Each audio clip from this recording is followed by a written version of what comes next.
Very good morning, students. Welcome to the class. We are doing chapter number 3 in your history book from gathering to growing food. ठीक है, अभी आप इस chapter को continue करेंगे. Third chapter from gathering to growing food. अभी तक हमने देखा है कि कैसे जो है अर्ली मैन ने जो है सीड्स की डिस्कवरी करी. उसको पता चला कि सीड मिट्टी में डल जाता है तो टाइम के साथ वो ग्रो करने लगता है. तो उसको देख के धीरे धीरे जो है उसने एग्रीकल्चर यानी कि फार्मिंग को सीखा और वो जो है प्लांट्स को या फिर जो है क्रॉप्स को ग्रो करने लगा और एक जगह पे रह के सेटल लाइफ जीने लगा. ठीक है, हम ट्राइब्स के बारे में पढ़ रहे थे. So open page number 28, first line. Tribes का ही पार्ट है. Some man are regarded as leaders. कुछ आदमी जो होते थे उनको लीडर माना जाता था. They may be old and experienced और यंग ब्रेव वॉरियर्स और प्रीस्ट. अब ये जो है बुजुर्ग हो सकते थे जिनके पास बहुत सारा एक्सपीरियंस हो, इन लोगों को लीडर बनाने लगे. या फिर यंग भी हो सकते थे, ब्रेव वॉरियर्स बहादुर योद्धा भी हो सकते थे, और प्रीस्ट यानी कि पादरी यानी कि जो पूजा वगैरह करते हैं वो भी हो सकते थे. Old women are respected for their wisdom and experience. और जो बुजुर्ग महिलाएं होती थी उनको उनकी जो है विजडम यानी कि उनकी बुद्धि के लिए और उनके एक्सपीरियंस के लिए उनकी रिस्पेक्ट की जाती थी. Tribes have rich and unique cultural traditions. जो ये ट्राइब्स होती थी इनके जो है अपने बहुत ही रिच और यूनिक कल्चर ट्रेडिशन होते थे. यानी कि कुछ ना कुछ इनकी अपनी कल्चरल मान्यताएं होती थी, सांस्कृतिक मान्यताएं होती थी. Including their own language. इनकी अपनी इसमें क्या क्या होता था, इनकी अपनी एक भाषा होती थी, म्यूजिक होता था, इनकी अपनी स्टोरीज थी और पेंटिंग्स थी. They also have their own gods and goddesses. यानी कि उन्होंने अपने देवी देवताएं भी बनाए हुए थे. What makes tribes different from many other societies you will be studying about is that land, forest, grasslands and water are gathered as the wealth of the entire tribe and everybody shares and uses their together. अब tribes जो है बाकी लोगों से कैसे अलग था, बाकी जो सोसाइटी से, वो इस तरीके से अलग था कि ट्राइब्स में जितने भी लोग रहते थे, एक ट्राइब के अंदर जितने भी लोग रहते थे वो आसपास के सारे रिसोर्सेज को, चाहे उसमें पानी है, चाहे लैंड है, ठीक है, जंगल है, जो भी चीज़ें थी उनके आसपास, उसको वो ट्राइब के सारे लोग मिलके जो है इस्तेमाल करते थे. यानी कि सबका उन चीज़ों पे राइट, इक्वल राइट होता था. ठीक है. There are no sharp differences between the rich and the poor. ठीक है, अमीर और गरीब में कोई बहुत बड़ा अंतर नहीं होता था. Make a list of all the activities performed by men in tribal societies, but do women do. अभी आपने पढ़ा कि औरतें क्या करती थी और आदमी क्या करते थे, दोनों के कामों की आपको लिस्ट बनानी है. Are there any activity that are done by both men and women? के कोई ऐसी एक्टिविटी भी है या ऐसी एक्टिविटीज भी हैं जिनको मैन एंड वुमेन मिलके कर रहे थे. ये भी अभी हमने पढ़ा है. इसको आप अपनी कॉपी में, नोटबुक में नोट करना. A closer look, living and dying in Mehrgarh. ठीक है, अब देखते हैं हम मेहरगढ़ कहाँ पे है. मैप 2 निकालेंगे. मैप 2 पे आएंगे वापस से, पेज नंबर 14 पे.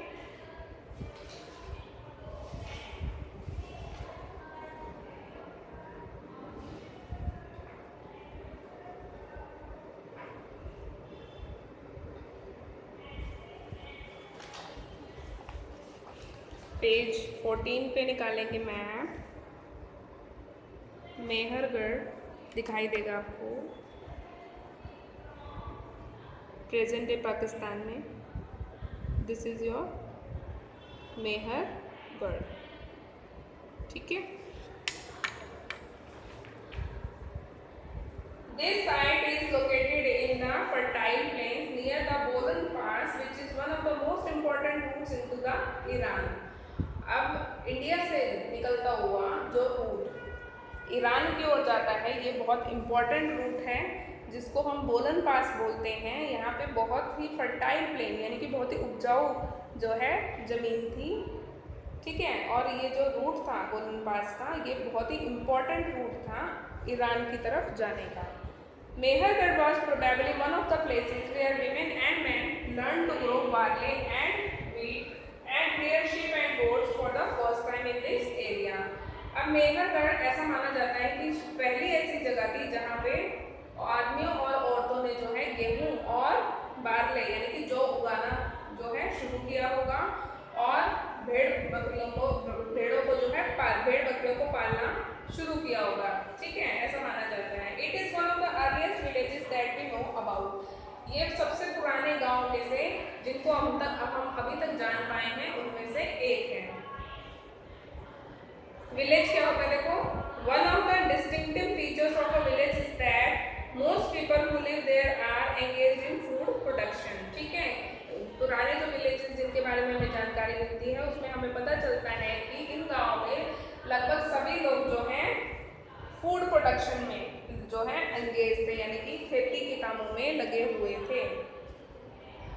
Archaeologists who excavated the site found evidence of many kinds of animal bones from the earliest level। ठीक है, जो आर्कियोलॉजिस्ट हैं उनको यहाँ पे बहुत सारे जानवरों की जो है हड्डियाँ मिली हैं। These include bones of wild animals such as the deer and pig। जंगली जानवरों की भी हड्डियाँ मिली हैं जैसे कि हिरण और पिग की। In later levels they found more bones of sheep and goat, and in still later level cattle bones are most common, suggesting that this was the animal that was generally kept by the people। सबसे पहले level पे तो हमको जंगली जानवरों की हड्डियाँ मिली, हिरण की और सुअर की। सेकेंड लेवल पे उनको जो है शिप और गोट की हड्डियाँ मिली, और तीसरे लेवल पे जो कि सबसे ज़्यादा कॉमन थी शिप, जो आपकी कैटल बोन्स थी, यानी कि जो गाय भैंस इनकी जो है हड्डियाँ इनको मिली। इससे हमें पता चलता है कि this was the animal that was generally kept by people. Cattle जो थी वो जनरली लोगों के द्वारा पाली जाती थी। अर्लियर एंड लेटर लेवल, अब हम देखते हैं पहले और बाद के लेवल में क्या क्या अलग है। When archaeologists are digging at the excavation site, how do they know which level is earlier and which is later? अब जब ये जो थे आर्कियोलॉजिस्ट थे यहाँ पे खुदाई कर रहे थे साइट पे, तो इनको कैसे पता चला कि कौन सी हड्डी पहले मतलब लेवल की और दूसरी जो है कौन सा लेवल जो है पुराना है और कौन सा लेवल जो है लेटर है? ये कैसे पता चलेगा कि पहले का लेवल कौन सा था और बाद का लेवल कौन सा था? Suppose people first started living on flat land. ये देखो यहाँ पे पिक्चर को देखते हुए हम पढ़ेंगे इसको। ये कह रहे हैं suppose people first start living on a flat land level 4। ये जो नीचे वाली लाइन दिख रही है ना आपको लेवल 4 की, हम मान लेते हैं कि सबसे पहले लोगों ने यहाँ रहना शुरू किया। Over the years the surface will gradually rise because people discard waste material and generally stay and rebuild houses in the same place. अब समय के साथ साथ जैसे जैसे साल बीता तो ये जो सरफेस था, ये जो धरातल था, ये ऊपर की ओर उठा होगा। क्यों?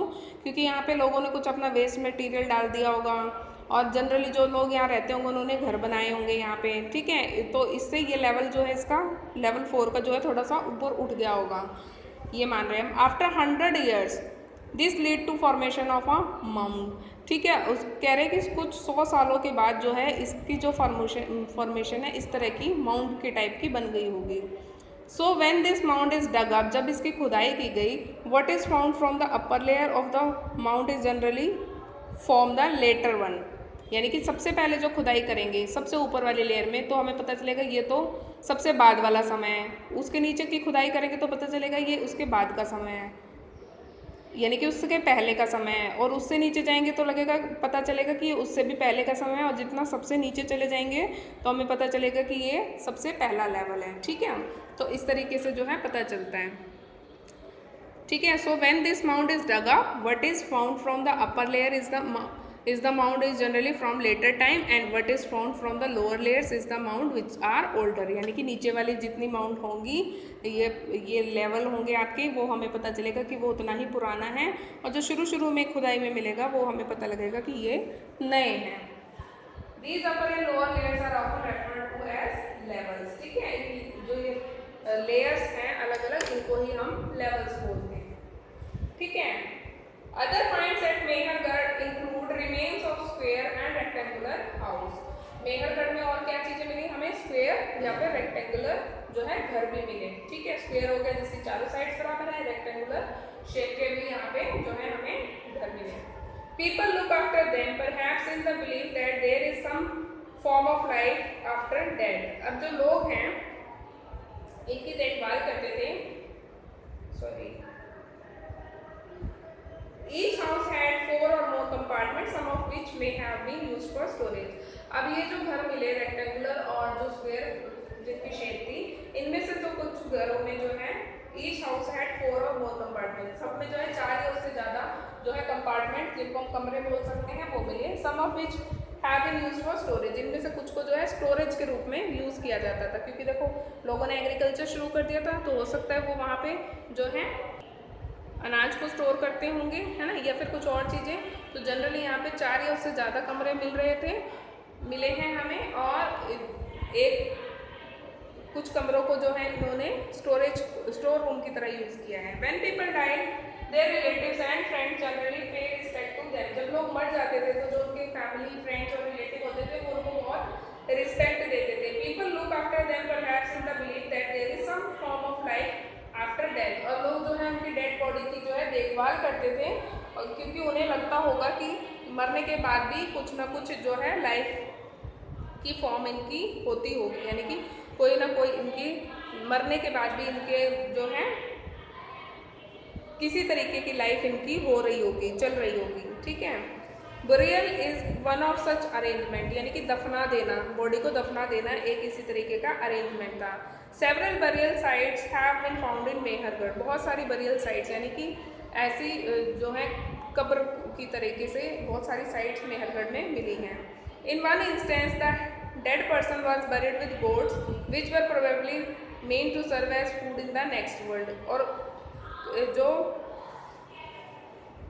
एक जगह जो है जो मृत शरीर था, जो मरी हुई डेड बॉडी थी किसी इंसान की, उसके साथ जो है गोट की डेड बॉडीज में मिली है, यानी कि उसको गोट्स के साथ दफनाया गया था। शायद उन्होंने ये सोचा होगा कि जहाँ जौन सी भी दुनिया में अब ये जा रहा है वहाँ इसके खाने के ये काम आएगी, ठीक है। यहाँ पे आपको पिक्चर दी मैंने, देखो अ हाउस इन मेहरगढ़, ये देखो house in Mehrgarh, this is what a house in Mehrgarh may have looked like.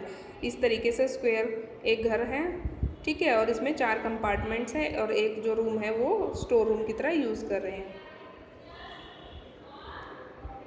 और इधर देखो बरियल साइट को भी देखते हैं हम। अब burial from Mehrgarh, can you identify the skeletons of goat. अब ये जो है एक बरियल साइट है, आपको क्या इसमें स्केलेटन, आप गोट का स्केलेटन फाइंड आउट कर सकते हैं। देखो ये तो ह्यूमन बीइंग का हो गया, ये है ना, और ये जो स्केलेटन है ये गोट के होंगे, है ना, जिसके गोट्स के साथ इसको दफनाया गया होगा। A closer look. Daojali Hading, find the Daojali Hading on map 2 page 14, वापस जाएंगे हम पेज 14 पे।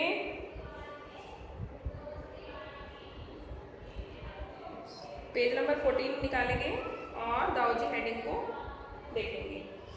ये रही आपकी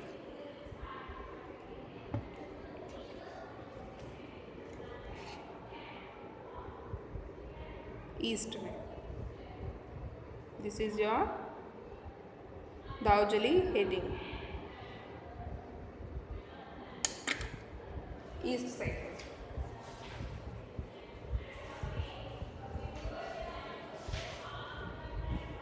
this is a site on the hills near the Brahmaputra valley, ठीक है, ये जो साइट है ब्रह्मपुत्र वैली के पास है। Close to routes leading into China and Myanmar, जो कि कौन से रास्ते के पास है, जो कि चाइना और म्यांमार की ओर जाता है, ठीक है।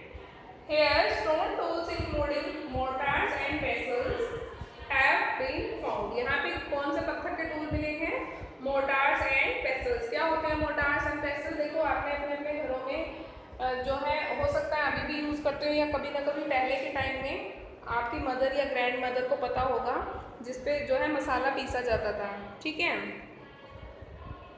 उसको मसाला जिसमें पीसा जाता था, एक बड़ा सा पत्थर होता था और उस छोटे पत्थर से उसमें मसाला पीसा जाता था, उसको तो बोलते हैं मोर्टार। पेसल्स जो होते हैं, आप पेसल्स भी इसी तरीके के होते हैं जिसमें डाल के मसाले को कूटा जाता है, ठीक है। तो इस तरीके के जो है पत्थर के टूल्स यहाँ पे इस साइड पे जो है मिले हैं। These indicate that people were probably growing grain and preparing food from it. इससे ये पता चलता है कि लोग यहाँ पे अनाज को उगा रहे थे और उससे जो है खाना बना रहे थे। Other finds include jadeite, a stone that may have been brought from China, और एक जो है एक और तरीके का यहाँ पे पत्थर मिला है जो कि हो सकता है कि चाइना से लाया गया हो, क्योंकि ये लोकेशन चाइना के पास है ना, इसलिए। Also common are finds of tools made of fossil wood, ऐसी लकड़ी, फॉसिल वुड का मतलब है ऐसी लकड़ी जो कि जलाई जा सकती है, उसके टूल्स भी यहाँ पे मिले हैं। Ancient would that has hardened into stone, ऐसी पुरानी लकड़ी जो कि that has hardened into stone, जो कि पत्थर में तब्दील हो गई हैं। एंड पॉटरी, और जो ये आपके मिट्टी के बर्तन होते थे ये सब भी यहाँ पे मिली हैं। ठीक है, यहाँ पे आपको कुछ कीवर्ड्स गिवन हैं। डोमेस्टिकेशन क्या होता है? डोमेस्टिकेशन, जानवरों को पालना।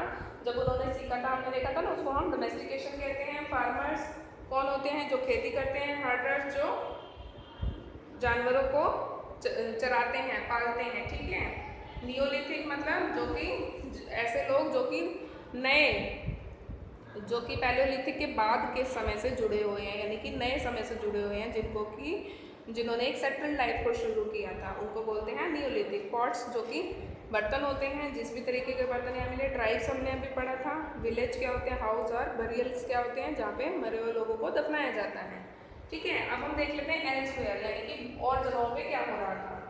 Find Turkey in your atlas, Turkey को ढूंढेंगे आप अपनी एटलस में। One of the most famous neolithic site Catal Huyuk was found in Turkey. Neolithic time की एक बहुत ही फेमस साइट है यहाँ पे केटल हायोक नाम की। Several things were brought from great distances, यहाँ पे जो है अलग बहुत दूर दूर की जगहों से चीजें लाई गई थी। Flint from Syria, cowries from Red Sea, shells from Mediterranean Sea and use in the settlement. मतलब ये बता रहे हैं कि इतनी दूर की जगहों से जो है ये लोग अलग अलग चीज़ें लेके आ रहे थे, और जो है अपनी यहाँ की सेटलमेंट में, अपने अपने घरों में, या जो भी जहाँ भी वो रहते थे वहाँ पे यूज़ कर रहे थे। Remember there were no carts, most things would have been carried on the back of pack animal such as cattle और बाय पीपल। उस टाइम पे कोई कार्ट नहीं होती थी, यानी कि कोई गाड़ियाँ नहीं होती थी, बल्कि लोग जो है जानवरों की पीठ पर लाद के या खुद ही जो है इतनी दूर की जगहों से इन चीज़ों को लाते होंगे। What do you think cowries and shells would have been used? अब आपको क्या लगता है कि जो काउरीज और शेल्स हैं, शेल्स किस लिए यूज़ होती होंगी? ये हम जो है सोच सकते हैं कि ये किस काम में आती होंगी पहले के टाइम में। ठीक है। Imagine you are in charge of a small plot of land and have to decide what food crops to grow. अब ये बोल रहे हैं कि आप इमेजिन करो कि आप एक छोटे से प्लॉट पे, यानी कि एक छोटी सी ज़मीन के मालिक हो, आपको उसका चार्ज सौंपा गया है और आपको डिसाइड करना है कि इस ज़मीन में कौन सी जो है फसल उगानी है। What are the plants you would choose? आप कौन से प्लांट्स चूज़ करोगे? Where would you get the seeds from? आप जो है जो आपने सोचा है कि मैं यहाँ पे ये उगाऊंगा, उसके बीज आप कहाँ से लेके आओगे? How would you plant them? आप फिर उनको कैसे उगाओगे? How would you look after your plants? आप अपने पेड़ पौधों की देखभाल कैसे करोगे? And when would they be ready for harvesting? और कब आप उनकी कटाई करोगे? आप ये सब चीज़ें सोच सकते हो। देखो पहले के टाइम में जब स्टार्ट हुआ तो सबसे पहले जब ये चीज़ें हुई होंगी कि प्लांट उगाना है, बीज लगाने हैं, तो कितना मुश्किल हुआ होगा, है ना। तो उसी तरीके से आपको बोल रहा है, आप इमेजिन करो कि आपको डिसाइड करना है कि पहले क्या उगाओगे, उसके लिए बीज कहाँ से लाओगे, बीज उगाओगे तो जो है उसका देखभाल कैसे करोगे, और कब आपको पता चलेगा कि अब आप इसका हार्वेस्टिंग का टाइम आ गया और अब मुझे इसे काट लेना है। ठीक है। आप कोई भी जो है आप सोच सकते हो, कोई भी चीज़ उगा के देख सकते हो। ठीक है। जिससे आपको पता चलेगा कि जब ये चीज़ें ग्रो की जाती हैं तो किस तरीके से ग्रो होती हैं। ठीक है। तो यहाँ जो है आपका 3rd चैप्टर कंप्लीट हो गया है हिस्ट्री का। ठीक है। From gathering to growing food, यहाँ जो है हमने देखा कि कैसे लोगों ने जो है पहले के टाइम में जो है गैदर करते थे रूट्स को, है ना, जड़ों को, फ्रूट को, वेजिटेबल्स को, अलग अलग चीज़ों को जंगलों से इकट्ठा करते थे।